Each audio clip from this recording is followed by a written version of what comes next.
તો હાય દોસ્તો, કેમ છો? મજામાં? હું છું તમારો એસ કેડા અને આજે આપણે ફર્સ્ટ પહેલી વાર મિની બ્લોગ બનાવવાના છીએ. અને આજે આવ્યો તો હું વહેલા ઘઉં કાપવા માટે, અને ઘઉં કાપીને આવી ગયા આપણા માતાજીના મંદિરે. તમે જોઈ શકો છો, આ છે આપણા ચાર દેવીઓ માતાજીનું મંદિર.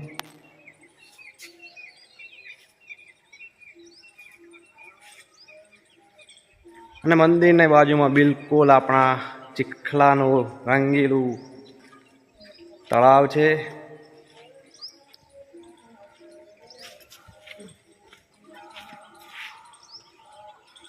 જોઈ શકો છો તમે.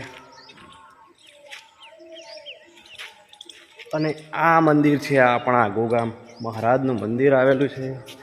તમે જોઈ શકો છો, આ છે આપણા ગોગા મહારાજનું મંદિર. જય ગોગાજી. તો કેવો લાગ્યો આપણો ફર્સ્ટ મિની વ્લોગ કોમેન્ટમાં જણાવતા જજો. અને કોમેન્ટ બોક્સમાં જય માતાજી લખવાનું ના ભૂલતા. જય માતાજી, જય ગોગા મહારાજ, જય કાળીમાં, જય ચામુંડમાં, જય મહિષાસુરીમાં, જય નાગેશ્વરીમાં, જય દ્વારકાધીશ.